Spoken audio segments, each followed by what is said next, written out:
자, 이번 시간은 미니 모의고사 17회입니다. 자, 먼저 1번, 4번 해봤더니 지금 화법, 장문 문제가 나왔네요. 복합지문의 형태로 되어 있는데요. 예전에 이게 지금 나눠져 있었지만 지금 요새 추세가 자, 화법 5문제, 만약에 장문이 5문제면 자, 이렇게 중간에 화법하고 장문이 연합되는 문제 형태로 나오기도 합니다. 먼저 가는 활동지의 그 활동 일에 따라 학생들이 실시한 그 독서 토의가 되겠고요. 그 다음에 나는 활동 2에 따라 민호가, 그 민호라는 학생이 작성한 글의 초고입니다. 자, 먼저 활동지 볼까요? 자, 다음 내용은 먼저 토의가 지금 진행이 되고 있는데, 자, 무엇에 대해서? 자, 허생의 처라는 그 소설입니다. 자, 이 소설에서 허생은 집안을 전혀 돌보지 않고 자신의 이상만을 추구합니다. 자, 그래서 이 때문에 허생의 처는 홀로 집안의 생계를 힘겹게 지금 꾸려나가지만 빈곤, 그 가난한 형편에서 벗어나지 못하게 되고요.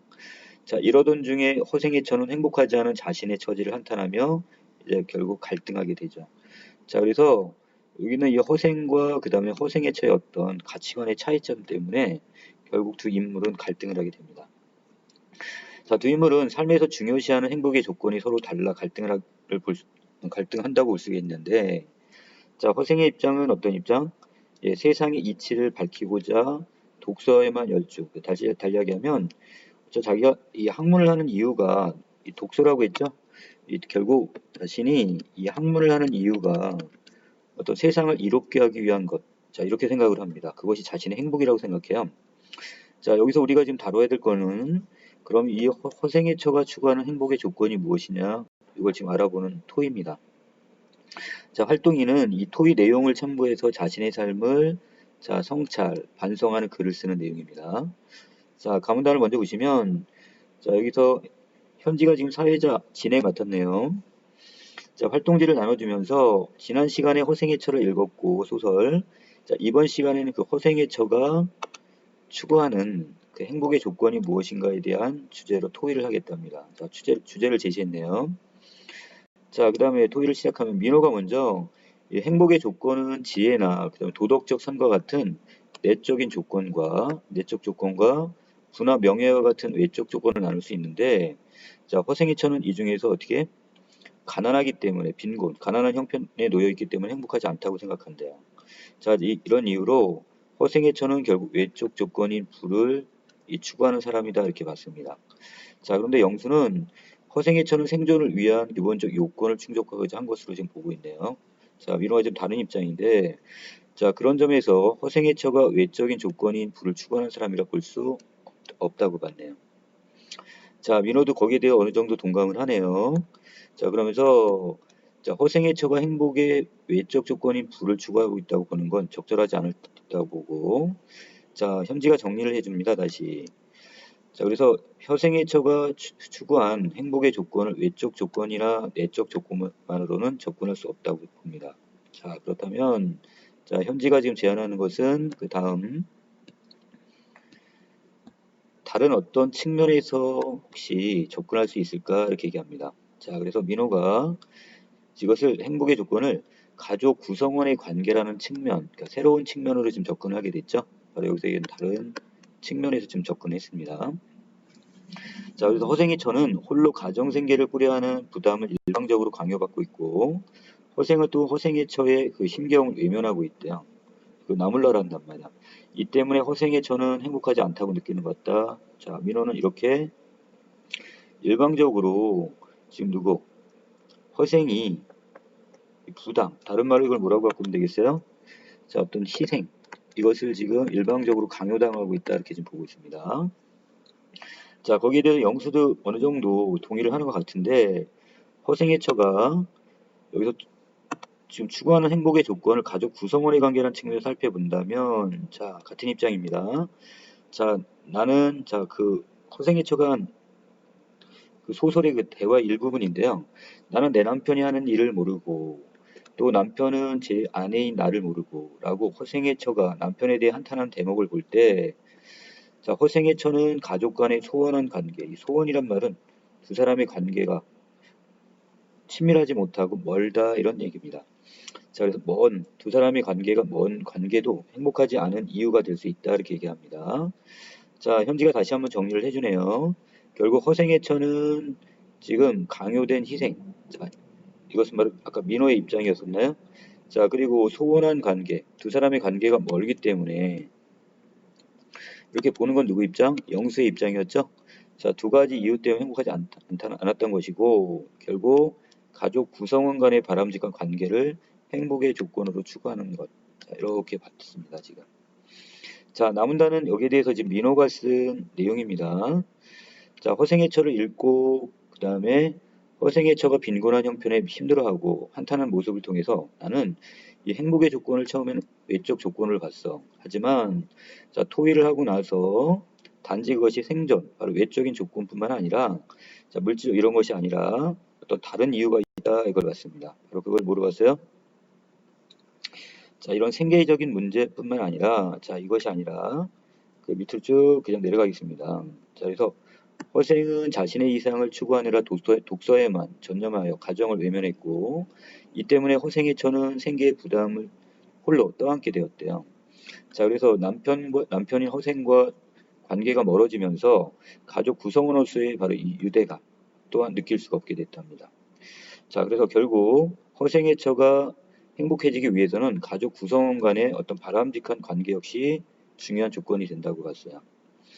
자, 그동안 나는 돈을 많이 벌거나 좋은 직업을 갖는 등 행복의 외적 조건만이 나를 행복으로 이끌어줄 거라고 생각을 했는데, 자, 결국 이 토의를 통해서 결국 이 조건, 어떤 조건? 바로 위에 있는 이 외적 조건. 자, 이것만이 행복을 위한 조건이 전부가 아니라는 걸 깨닫게 되었대요. 그리고 이제 부모님의 희생에 대해서 다시 한번 깨닫게 되고, 자, 그리고 자기가 공부나 친구를 핑계로 가족과의 관계를 너무 소원히 했대요. 자, 이걸 반성하는 계기가 되었답니다. 자, 문제를 접근합니다. 1번 문제 보시면 자, 현지가 가를 준비하면서 떠올린 생각인데 자, 이 중에서 가에서 확인할 수 있는 거라고 했으니까 자, 처음 부분에 뭐를 언급해 줬어요? 예, 여기에서 지금 행복의 조건이라는 주제를 지금 토의 주제로 삼았다고 했으니까 주제를 제시해 줬죠?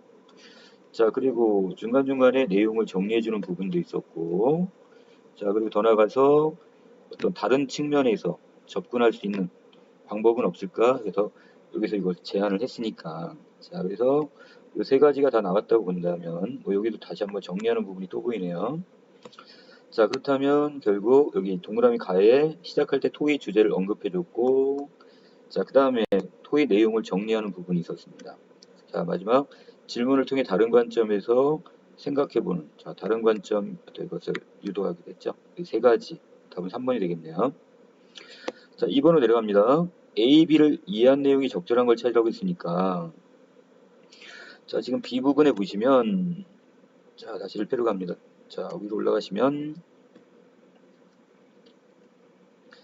자, 먼저 민호가 지금 가족 구성원의 관계라는 측면에서 지금 접근을 했는데 자, 이걸 지금 일방적인 허생애처가 지금 일방적으로 지금 희생을 당한다 이렇게 강요받는다 이렇게 얘기했어. 자, 거기에 대해서 영수도 지금 가족 구성원의 관계 측면에서 지금 접근을 했는데 자, 여기서 또 한 가지 뭘 봤어? 두 사람의 관계가 너무 소원하기 때문에 멀기 때문에 자, 서로가 서로를 지금 어떻게 아내가 하는 일을 남편이 모르고 남편이 하는 일을 아내가 모르다 보니까 서로 두 사람의 관계가 멀어진 거 아니냐? 자, 이렇게 좀 접근을 했어요. 그러면 자, 민호의 와, 그 다음에 여기 있는 영수의 의견의 공통점은 둘 다 가족 구성원의 어떤 관계적 측면에서 접근한 건 마찬가지지만 이 상황에서 민호는 결국 허생애처가 어떤 희생, 이걸 강요당한다는 입장이었고 영수는 여기에서 두 사람의 가족 간의 관계가 멀다는 것. 자, 이것을 이제 보완했으니까. 자, 답은 이제 4번을 보시면 되겠죠. 자, 영수는 민호의 의견을 받아들이면서 이걸 보완하는 의견을 추가했습니다. 자, 3번 가볼까요? 다음은 가를 반영해서 나를 작성하기 위한 민호의 장문 계획입니다. 나에 반영된 내용이 적절하지 않은 건데 자, 답 바로 체크합니다.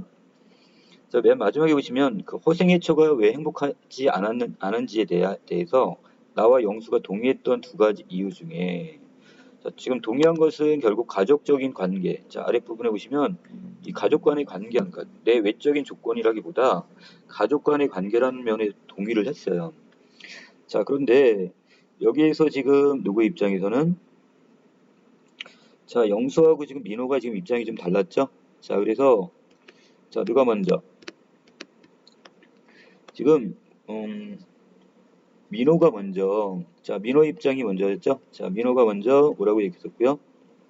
자, 희생이 주된 이유다 이렇게 봤고, 자, 거기에 비해서 이 두 번째 이유는 바로 영수의 입장이죠. 영수는 자, 어떤 소원한 관계로 봤으니까 자, 이것을 어떤 주된 이유와 이것이 아니라 둘 다 중요하다고 했습니다. 자, 그렇기 때문에 자, 이걸 비교해야 될 대상은 내 외적 조건과 가족 간의 관계로 해서 이 중에 가족 관계의 관계가 더 중요하다는 얘기지.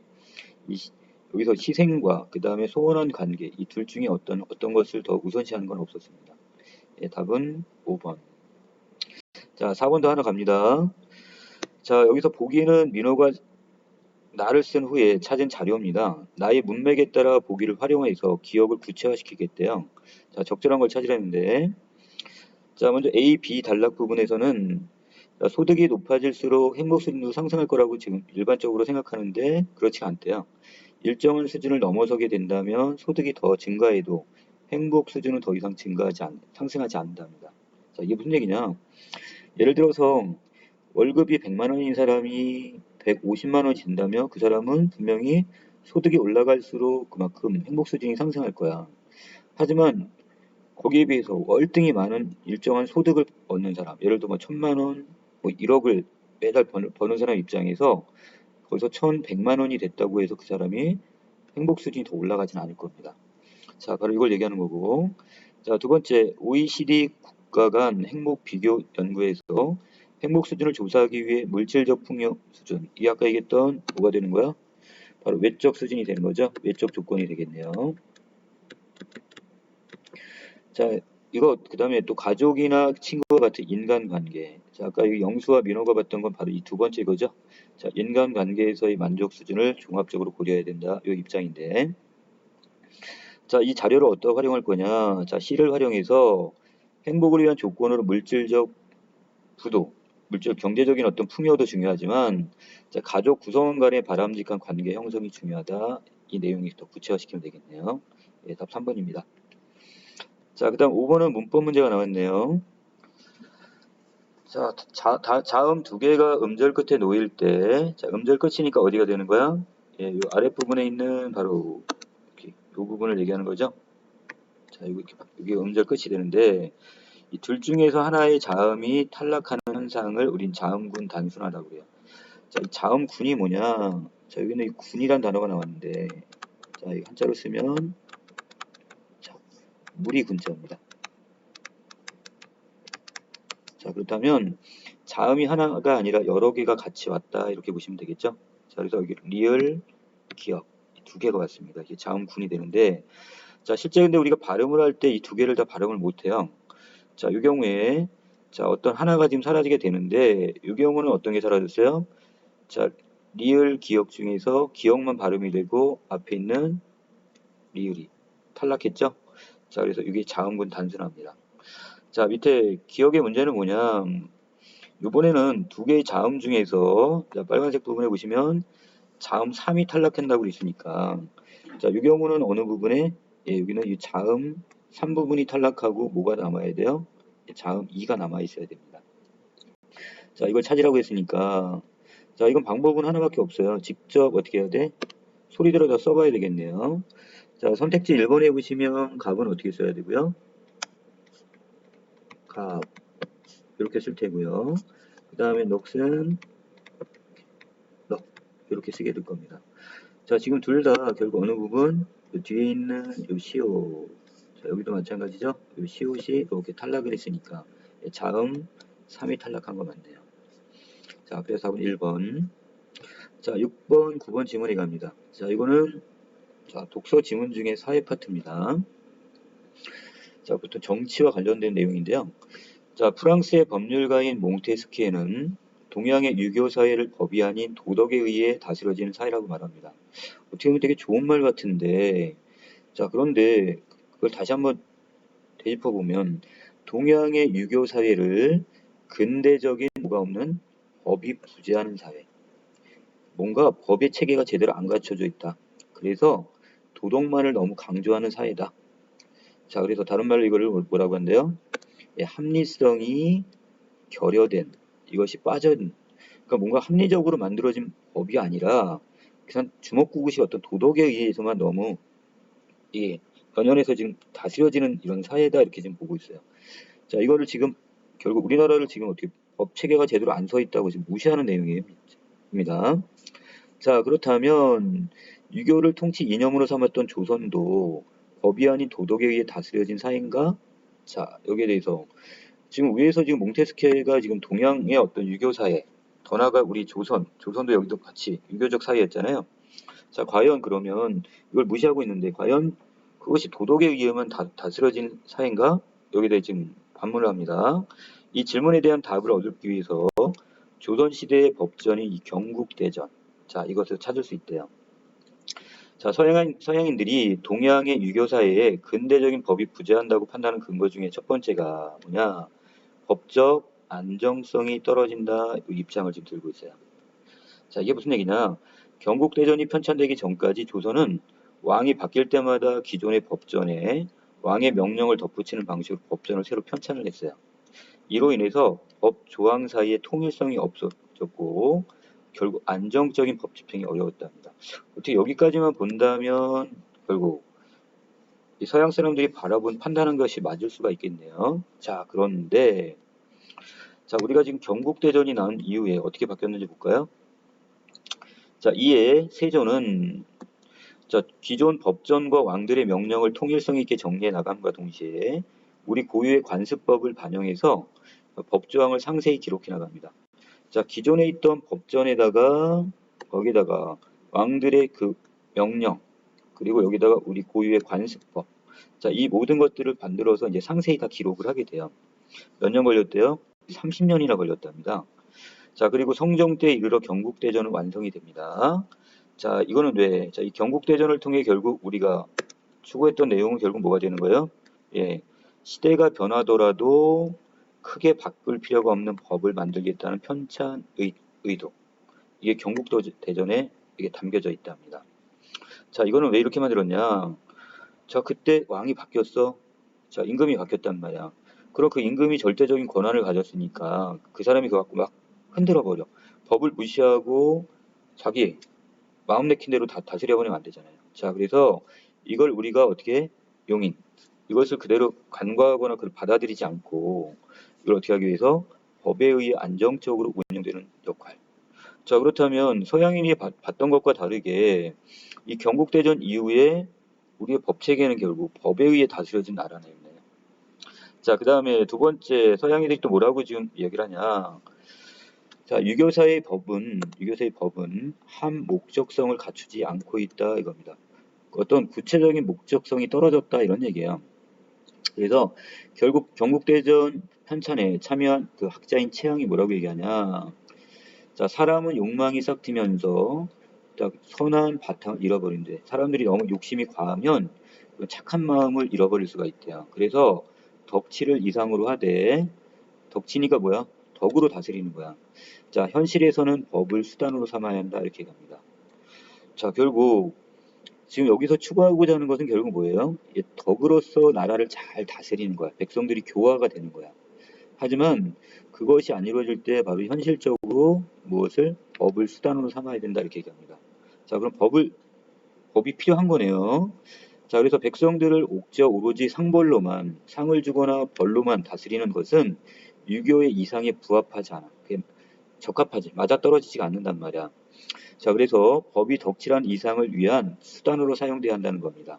이에 따라 경국대전에서는 사형을 집행할 때도 세 번에 걸쳐 상황을 참작을 합니다. 자, 미리 그걸 어떻게 참조하는 거야. 다른 말로. 헤아려서 여러 가지를 지금 다 고려를 한다 이런 얘기예요. 자, 그래서 그것이 자료가 있는지를 조사해서 충분한 논의를 한 후에 형량, 그 형의 어떤 양을 정한단 말이야. 조정하여 왕이 최종적 판결을 내립니다. 이걸 우리는 삼복제도다 이렇게 얘기해요. 자, 한 번이 아니라 몇 번? 예, 3번. 그래서 그 하급 기관부터 해서 상급 기관, 다음 차상급 기관으로 올라가면서 다시 한번 이걸 법으로 검토를 했단 말이야. 이걸 삼복제도라고 해요. 이는 법으로서 자, 죄인을 지금 처벌하는 데만 목적을 두는 게 아니라 자, 법을 수단으로 하여 백성을 덕으로 다스리려는 목적. 자, 결국 이 목적이 있었단 말이야. 자, 그런데 그냥 백성들을 처벌하는 게 목적이 아니라 백성들을 덕으로서 어떻게 하는 거야? 교화시키는 게 목적이에요. 자, 그래서 목적을 어디에다 두냐? 처벌이 목적이 아니라 백성을 덕으로 다스리는 게 목적이었단 말이야. 자, 이것도 결국 목적이 있는 거죠? 자, 그럼 한 목적성에 부합을 합니다. 자, 마지막 서양인들은 뭐라고 또 이거를 지금 우리 동양의 세계가 동양의 어떤 유교주의 사회가 법이라는 것이 없고 그 다음에 도덕만 있다. 이렇게 지금 그 근거가 뭐였냐? 판단의 근거가 법의 평등의 정신이 반영되어 있지 않다. 이걸 또 하나 들었습니다. 자, 결국 법 앞에 평등해야 되잖아요. 이거는 어떤 상층이나 하층이나 자, 그 신분을 막론하고 결국 똑같이 어떻게 평등해야 되는데 우리는 그렇지 않다. 왜? 신분제 사회다 뭐 이런 걸 근거로 들었겠죠. 자, 그런데 그랬음에도 불구하고 자, 이런 신분제 사회였음에도 불구하고 경국대전의 그 전체 처벌 규정 가운데 자, 45%는 누구? 백성을 괴롭히는 관리들을 처벌하는 규정이에요. 자, 백성을 처벌하는 게 아니라 관리를 처벌한다는 것은 똑같이 어떤 뭔가 죄를 지은 관리들 이런 상급자들 같은 경우도 어떻게 상층에 있는 사람들도 다 처벌을 했다는 얘기네요. 이는 지배층이라 해도 유교 이념에 어긋난 행동을 하면 처벌을 받아야 한다는 인식에서 비롯된 것으로 고려 말 지배층의 부정부패로 인한 혼란을 겪으며 얻은 교훈의 결과입니다. 자, 더불어 세금을 거둘 때도 어떻게 한대요? 예, 이것을 기준을 명확하게 제시해서 합리적으로 세금을 징수했대요. 자, 그리고 출산을 앞둔 노비가 있다면 노비에게 80일간의 휴가를 주도록 법으로 정해버렸단 말이야. 자, 그렇다면 이것들은 결국 지배층을 위한 법이 아니라 비지배층을 고려한 법을 만들려고 노력을 한 것이니까 자, 이것은 그럼 위에서 얘기했던 평등의 정신이 반영되어 있지 않다고 볼 수가 없는 거죠. 반영이 돼 있네요.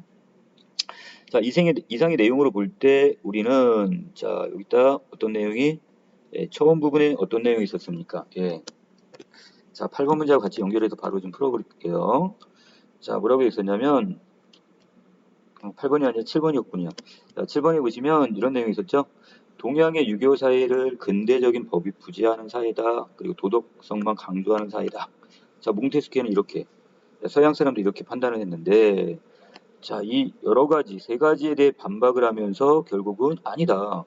우리 동양의 사회도 유교주의 사회이긴 하지만 근대적 법이 있었다. 이렇게 얘기를 하면 되겠네요. 자, 그래서 7번 바로 갑니다. 자, 여기 들어갈 내용은 조선이 근대성을 지닌 법으로 운영된 사회였다. 이렇게 얘기하면 되겠죠. 네, 답은 1번. 자, 뒷부분에 마무리합니다. 그래서 더불어 지배층의 모범을 강조하면서 자, 그 다음에 현실적인 법을 통해 궁극적으로 덕치를 추구한 조선의 왕과 관리들이 노력 또한 확인할 수 있다. 이렇게 했습니다. 자, 그래서 어떤 도덕적 의무, 자, 모범을 먼저 보이는 이런 것을 중요시했다. 이런 얘기입니다. 자, 그러면 자, 6번 문제 가볼까요? 경국대전에 대한 설명이 적절하지 않은 거라고 그랬죠? 자, 왕이 바뀔 때마다 전면적으로 수정이 반복되었다고 했는데 그건 그 이전이었어요. 경국대전 이전에는 지금 체계가 안 서 있다고 했지만 자, 30년에 걸쳐서 이 경국대전을 완성하고 난 이후부터는 결국 왕이 마음대로 바꿀 수 없도록 번복할 수 없도록 이걸 체계적으로 운영을 했단 말이야. 자, 그래서 수정이 반복되었다. 이건 잘못된 내용이 되겠죠. 자, 그 다음에 자, 8번 문제 갑니다. 윗글의 최양과 한미자에 대한 설명이 적절한 건데 자, 한미자란 사람 자, 이 사람도 어떤 법을 상당히 중요시 여겼던 사람인데요.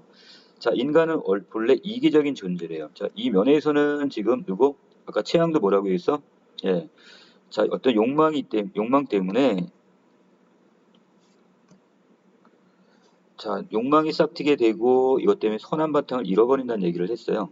자, 그래서 선한 바탕은 있었는데 인간은 이기성에 의해서 결국 어떻게 선한 바탕이 없어지는 거고 자, 거기에 비해서 한미자는 본래부터 인간은 이기적 존재.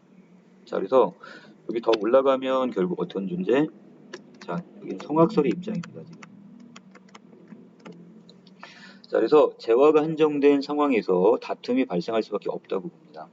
이때 왕이 덕으로 사람을 다스리는 것에는 한계가 있으므로 자, 법으로서 사람들을 다스릴 수밖에 없대요. 자, 이 면에서는 공통적이죠. 자, 다시 최양은 지금 어떻게 보면 성선설의 입장이야. 자, 여기부터 정리합니다. 자, 최양은 성선설. 자, 그런데 인간은 욕망에 따라서 결국 이 선한 바탕을 잃어버린다고 했어. 자, 그래서 현실적으로 뭐가 필요하다고 했어요? 예. 그래서 법이라는 게 필요하다고 했습니다. 현실적으로.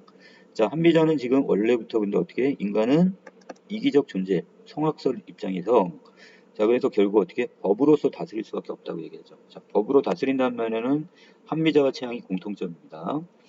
자, 그런데 이걸 통해서 결국 한미자가 추구하는 건 뭐였어요? 예, 부국 강병이 되는 거죠.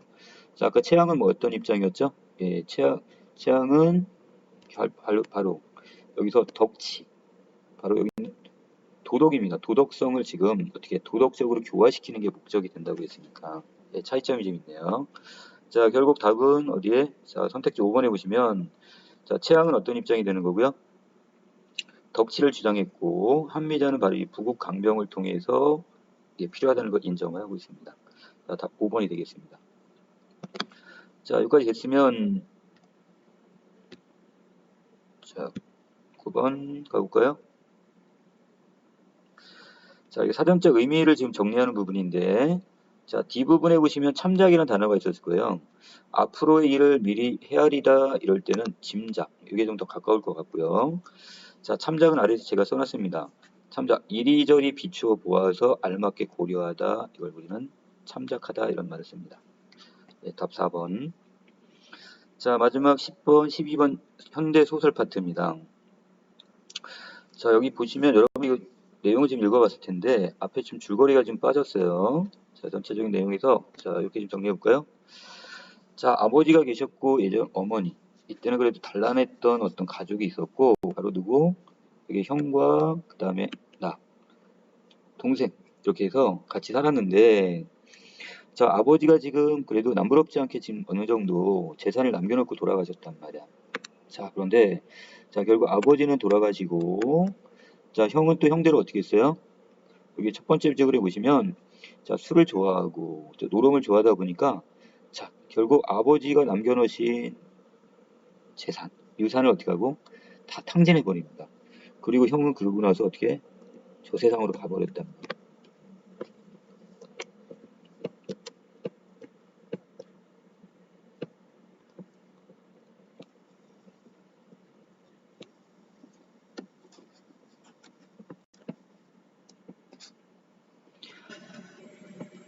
자, 그래서 결국 아버지도 지금 어떻게 하고 돌아가시고 형도 결국 주벽으로 해갖고 어떻게 술 마시고 그 다음에 노름하고 다 이거 탕진해버리고 죽었다고 그랬죠? 자, 결국 이 집안의 남자라고는 누구밖에 없는 거야? 나네요, 지금. 뭐 조카들은 어리고. 자, 그래서 내가 결국 이 가장으로서의 책임감을 다해야 되는 상황이 왔습니다, 지금. 자, 이 상황에서 아래 보시면 고등학교 1학년 때 형의 주벽으로 가게가 파산을 겪은 뒤부터 마침내 형이 세 조카와 그 다음에 홀어머니까지 그 아이들의 홀어머니니까 이거는 나의 어머니가 아니라 누가 되는 거야? 조카의 엄마니까 바로 형수가 되는 거죠. 자, 그리고 형수를 포함한 모든 장남의 책임을 나에게 떠넘겨놓고는 나도 이제 그때 어떻게 고등학교 1학년밖에 안 됐단 말이야. 세상을 떠난 뒤부터 일은 줄고 그렇게만 되었대. 뭐가 좀 많이 꼬여서 자, 집이 어떻게 되는 거야? 가난함을 허덕허덕 거립니다. 가난해. 고등학교와 대학교 군영, 군대 생활 3년을 치러내는 동안 노인은 자, 이 작품이 특이한 거는 지금 어머니를 노인이라고 계속 불러요. 자, 그래서 나는 지금 어머니라고는 말이 여기 안 나오고 계속해서 노인 이렇게 얘기하는데 바로 이건 뭐가 되는 거야? 자, 어머니와 나는 자, 내가 결국 어머니에 대한 어떤 정신적 거리감을 갖고 있어요, 지금. 왠지 계속 부담감을 갖고 있다는 거야. 자, 그래서 어머니는 나에게 아무것도 나아 기르는 사람의 몫을, 자, 어머니로서 부모로서의 역할을 못했다 이거. 자, 여기는 나는 선을자인 나는 결국 경제적으로 가난하면 어머니가 아무것도 나에게 부모로서의 역할을 못했다고 지금 생각을 해요. 나도 결국 어떻게 해요? 자, 고등학교, 대학교, 그 다음에 군형의 의무를 다하고 자식놈의 도리를 사지 못했대요. 자, 왜? 서로가 서로 노인이 내게 베푼 바가 없어서가 아니라 그럴 처지가 못 됐다고 했으니까. 자, 경제적으로 그만큼 어떻게 궁핍했다 이렇게 보시면 되겠네요. 가난했다는 거. 자, 그래서 나는 나대로 또 형이 내게 떠맡기고 간 장남의 책임을 감당하기를 사양하지 않을 수가 없었답니다. 노인과 나는 결국 그런 식으로 서로 주고받을 것이 없는 처지가 돼버렸고, 노인은 누구보다 그것을 잘 알고 있어. 그렇기 때문에 내게 대해서 소망도 원망도 전혀 없습니다. 자, 결국 나는 뭐라고 생각하냐? 모든 것을 그냥 물질적으로 경제적인 거로 생각하는 거야. 부모와 자식 간의 관계가 그런 수만 없는 거죠.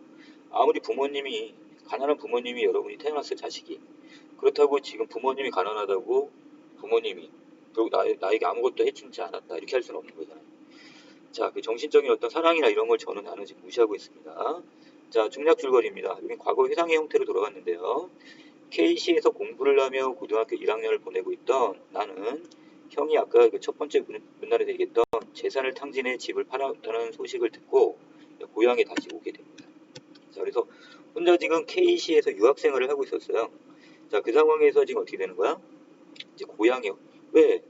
집안이 지금 풍비박산이 났다고 하는데 공부가 제대로 되겠어? 자, 그래서 고향 소식을 알기 위해서 이제 집으로 직접 내려옵니다. 눈을 확인하기 위해. 당시 노인은 누구? 자, 어머니는 나에게 상처를 주지 않으려고 새 집 주인의 양해, 그러니까 이 집 주인이 바뀌어버렸단 말이야. 우리 집이었던 집이 다른 집 주인으로 양해를 얻어서 내가 그 집에서 하룻밤을 잘 수 있도록 어떻게 했대요? 잘 수 있도록 했대요. 자, 다음날 새벽 노인은 눈길을 헤치며 여기서 어디까지? 나를 발에다 둔 후에 눈길을 되돌아갔다 이렇게 얘기했는데, 자, 여기서 지금 여러분들이 정리할 게 뭐냐? 바로 요거네요. 어머니가 지금 나에게 새집 지금 뭐 했다고 했어? 있고. 잠시만요.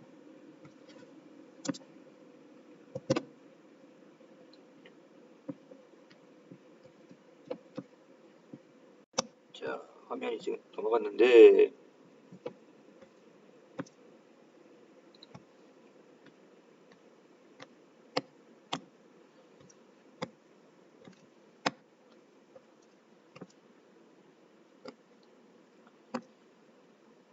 자, 뒤로 좀 넘어갑니다.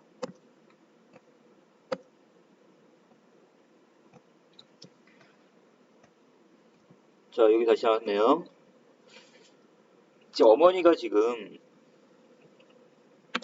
그냥 나 몰라 했다면 내가 지금 뭐 하고 있는 상황에서 지금 어떻게 보면 고등학교 1학년밖에 안 됐으니까 가족이 갑자기 우리 집안이 갑자기 망해버렸어. 정신적으로 상처를 엄청 받겠죠? 자, 그래서 어머니는 그 상황에서 어떻게 하는 거야? 내가 나에게 상처 주지 않으려고 그 집주인한테 미리 부탁을 한 거야. 우리 작은 아들이 왔다가 잠시 하룻밤이라도 편안하게 자고 갈 수 있도록 그때까지만 이곳을 비워달라 이렇게 지금 부탁을 했어. 자, 이건 바로 뭐야? 어머니의 어떤 정신적인 사랑으로 볼 수 있는 거죠. 자, 그런데 나는 이걸 계속해서 지금 나이가 지금 어느 정도 들고 성장을 했었는데도 불구하고 그걸 지금 외면하고 있는 거야. 자, 그리고 다음날 새벽 노인은 눈길을 헤치며 차를 타는 곳까지 나를 바래다 준 후에 홀로 지금 눈길을 걸어서 이제 집으로 돌아옵니다. 집이라 봤자 우리 집은 이제 없어져 버렸고 이제 남의 집 한 칸을 얻어갖고 이제 누구와 형수와 조카들과 이제 함께 살게 될 텐데 나 혼자 이제 도시로 돌아와 버린 거예요. 지금 떠나와 버렸어. 자, 밑에 이 이야기를 지금 예전에 나는 아내한테 지금 덧드렸긴 했는데 지금의 상황은 어떤 상황이냐? 나는 이미 결혼까지 했어요. 자, 그리고 그 상황에서 지금 여름 휴가를 맞아가지고 아내와 함께 지금 어디로 온 거야? 시골을 내려왔어요. 자, 어머니는 아직도 어디에서 예전에 결국 옛날 집은 사라져 버렸고 그다음에 그 이웃 어떤 마을에 방 한 칸을 얻어갖고 지금 살고 있단 말이야.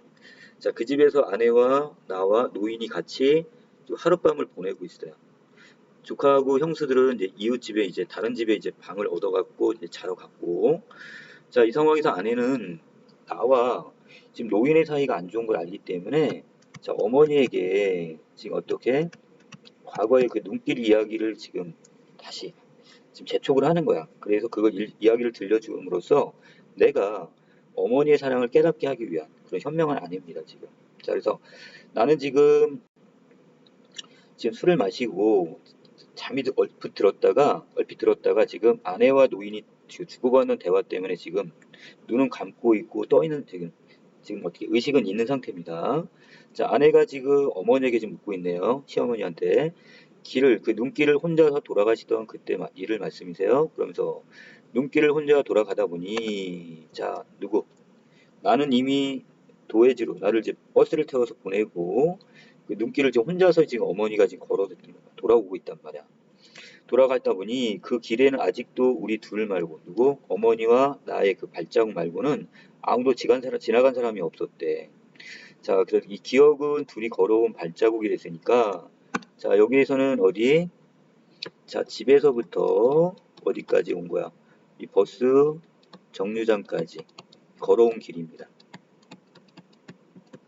자, 하룻밤을 자고 나서, 자, 나와 어머니는 새벽 일찍 눈길을 걸어가지고, 나를 어머니가 지금 버스 정류장까지 바래다 준 장면인데, 새벽 일찍 나오다 보니까 그곳에는 이렇게 두 사람의 발자국 말고는 다른 사람의 발자국이 아직 안 찍혀 있대요.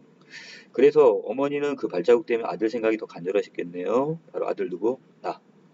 그랬더니 간절해서 뿐이었겠냐. 신장로를 지나고 산길을 들어서도 굽이굽이 돌아온 그 몹쓸 발자국들에 바로 나와 어머니 그 발자국이 되겠죠. 아직도 도란도란 저 아기의 목소리나 따뜻한 온기가 남아있는 듯 싶었고, 자, 어머니는 니은에 있는 이 몹쓸 발자국과 그 다음에 뒷부분에 이 산비둘기, 그 다음에 여기 있는 나무들이 눈을 쓰고 있는 모습, 이 세 가지를 통해 누구를 자꾸 떠올리는 거야. 자, 지금 버스를 타고 떠나보낸 바로 나를 계속해서 생각을 합니다. 자, 그러면서 아직도 도란도란 저 아기의 목소리나 따뜻한 공기가 남아있는 듯 싶었고, 자, 산비둘기만 봐도 아기의 넋이 바로 나의 넋이 새가 되어서 다시 되돌아오는 것 같고, 나무들이 눈을 쓰고 있는 것만 봐도 금세 내가 다시 그 모습이 뛰어나올 것만 같다. 이렇게 했대요, 어머니는. 너무 간절하게 내가 보고 싶었던 거죠. 자, 하다 보니 나는 굽이굽이 외지기만 한 그 산길을 바로 저 아이의 발자국만 따라 봤더니라. 내 자식아, 너하고 둘이 온 길을 이제 몹쓸 것, 나 늙은 거 혼자서 너를 보내고 가는구나. 이렇게 하면서 아내가 다시 묻습니다. 어머니, 그때 우시지 않으셨어요? 자, 이렇게 물어봤고, 자, 거기에 대해서 뭐라고 대답해요? 울기만 했겠니? 오목 디뎌놓은 그 저 아기의 발자국을 볼 때마다 한도 없이 거기다 이렇게 눈물을 뿌리고 왔답니다. 자, 그리고 어머니는 지금 뭐라고? 내 자식아, 부디 몸이나 성하거라. 아프지 말거라. 부디 너라도 좋은 운 타고 나서 복 받고 살거라. 이렇게 비를 구했대. 자, 어머니는 지금 물질적으로 준 건 없지만 어떻게? 내가 옆에 있건 없건 계속 나에 대한 어떤 사랑의 마음은 변함이 없었던 거예요, 지금. 근데 나는 그걸 계속 외면하고 있었던 거야. 어머니의 이야기는 이제 거의 끝나가고 있습니다. 자, 오른쪽. 이제 할 말을 잊은 듯 입을 조용히 다물고 있었대. 그런데 그 서둘 곳도 없는 길을 그런저런 시름 없이 걸어온 발걸음이 그래도 어느 참에 동네 뒷산을 당도 있더구나. 자, 하지만 나는 그 길로 동네를 들어올 수가 없었대. 자, 바로 여기는 어머니는 지금 그 길로 바로 마을로 못 들어왔대요. 왜? 자, 채뜸 고개 위에 눈을 쓸고 아직도 한참이나 시간을 기다리고 앉아 있었더니라. 자, 어머니가 나를 배웅해 주시고 지금 고개를 이렇게 넘어서 지금 오고 있는데 마을로 지금 바로 들어오지 못하셨대요. 자, 아내는 그걸 뭐라고 생각해요? 아, 어머니도 이제 돌아가실 거처가 없으셨던 거죠? 살 곳이 없어서 그러셨던 거죠? 이렇게 했더니, 자, 그러면서, 자, 지금 아내는 지금 막 울먹입니다. 그때 생각을 하니까 어머니가 너무 불쌍했던 거예요, 시어머니가. 나 역시도 이제 더 이상 노인을 참을 수 없다는 것은 노인의 말을 계속 들을 수가 없어. 이제라도 어머니의 말을 가로막고 싶어. 왜? 지금 어머니의 사랑이 자꾸 불쑥불쑥 튀어나올 것 같아. 어머니 대화를 듣다 보면. 자, 그래서 자기가 그렇게 되면 어떻게 되겠어? 그동안 어머니한테 못되게 굴었단 말이야. 어머니 어떤 이런 것을 외면해서 경제적인 부분이나 이런 걸. 근데 그거에 대해서 이제 자기 스스로에 대해 이제 죄책감을 느낄 테니까. 자, 한참을 어머니가 이제 대답이 없다가, 자, 나는 아직도 눈을 뜰 수 없다고 얘기합니다. 불빛 아래, 자, 이 등불 아래 있죠? 이 전기불을 켜놨을 텐데, 아래 눈을 뜨고 일어날 수가 없었대요. 사지가 마비된 듯 가라앉은 때문만 아니고, 자, 눈꺼풀 밑으로 뜨겁게 차오르는 게 있대요. 자, 바로 이 눈물을 흘리고 있네요. 무슨 눈물일까요? 아, 결국 어머니가 나를 이렇게 사랑하고 계셨구나. 이런 어떤 감동의 눈물이 될 수도 있고, 또 한 가지는 죄책감. 아, 그동안 내가 이렇게 엄마한테 못하게 했지? 좀 잘해드릴 거야. 여기에 대한 어떤 회한의 눈물이 될 수도 있을 거예요. 아내와 노인 앞에서 이런 눈물을 보일 수가 없어. 저 남자라고 또 어떻게, 이게 창피한 거야. 그것이 너무나 부끄러웠기 때문이다. 이렇게 얘기했고요. 자, 근데 갑자기 아내가 나를 이렇게 세우려고, 이렇게 깨웁니다. 아내도 어느 정도 짐작을 하고 있을 거야. 내가 지금 자고 있지 않다는 걸. 그녀가 느닷없이 나를 세차게 흔들어 깨웁니다. 그녀의 음성은 이제 거의 울부짖음에 가깝습니다. 그래도 나는 이럴 수가 없어요. 뜨거운 눈물을 그걸 숨겨야 되니까. 내 척 계속해서 잠이 든 척 해야 할 수밖에 없습니다. 자, 그런데 어머니 지금 목소리 음성이 흐트러지지 않았대요. 자, 가만두거라. 아침 일찍 내일 떠나야 되는데 피곤할 것 아니니 그냥 놔둬라 이렇게 얘기를 했는데, 자, 그러면서 어머니가 이제 마지막 대화를 나누고 있네요. 그런데 이것만은 너가 아니 며느리인 너가 잘못 안 것 같구나. 그때 내가 지금 고개에서 동네로 바로 들어가지 못한 건 말이다. 그건 갈 데가 없어서 그런 건 아니래요. 자, 산 사람 목숨인데 설마.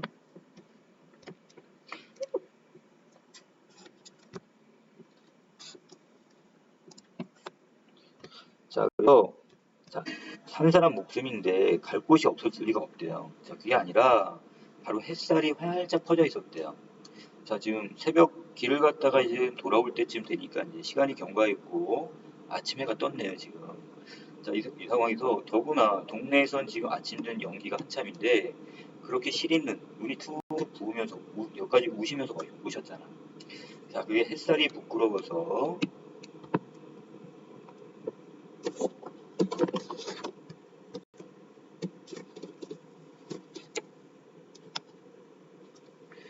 자, 그래서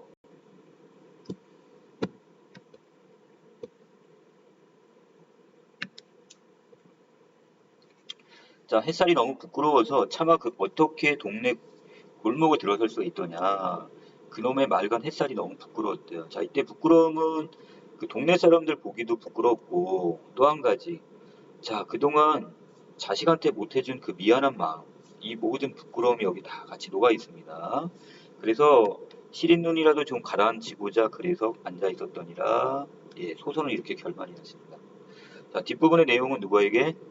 자, 우선 전체적인 내용은 자, 지금 미완결의 결말입니다. 자, 이런 결말 구조를 지금 쓰고 있는데 뒷부분은 바로 독자의 상상력을 지금 어떻게 자극하게 되는 거죠. 자, 분명히 나는 나의 잘못 이것을 깨닫고 어머니에게 좀 잘해드렸을 거란 말이야. 자, 문제를 정리합니다. 자, 서술상의 특징이 적절한 걸 찾으라고 했으니까, 자, 이 작품에는 지금 누구와 어머니와 그 다음에 지금 며느리 아내와의 대화를 통해서 지금 사건이 전개되고 있죠. 자, 그래서 과거 이야기가 제시됩니다. 바로 어머니가 지금 대화를 통해서 바로 지금 그날 그 눈길에서 있었던 일, 자, 이것을 지금 이야기해주는 장면이, 그러니까 2번이 답이고요. 자, 11번에 갑니다. 기억, 니은에 대한 설명이 적절하지 않은 걸 찾으라고 했죠. 자, 여기 기억과 니은에 있는 것들은 다 어떤 어머니와 나의 그 발자국들이에요. 자, 어머니는 지금 같이 정거장 버스 정류장까지 갈 때는 둘이 같이 걸었지만 내가 떠나고 나서 어머니는 그 길을 뒤돌아서 혼자 우에 계시단 말이야. 그걸 보면서 나의 생각이 더 간절했다고 했으니까 이걸 아들에 대한 거리감을 느꼈다는 것은 말이 안 되는 거죠. 자, 답 5번. 자, 마지막입니다. 자, 보기의 선생님의 질문에 대한 대답 중에서 적절한 걸 찾으랍니다. 이 소설에서 노인으로서 표현되는 어머니는 바로 이 노인이 어머니야. 햇살에 비치는 아침에 다른 사람이 주인이 돼버린 집을 바라봅니다. 그 집에서 아들을 하룻밤 재웠고, 자, 햇살은 자연적이고 근원적인 빛으로서 만물을 속속들이 비추는 기능을 합니다. 어머니는 이러한 햇살에 자신의 모습을 비춰보고 있고요.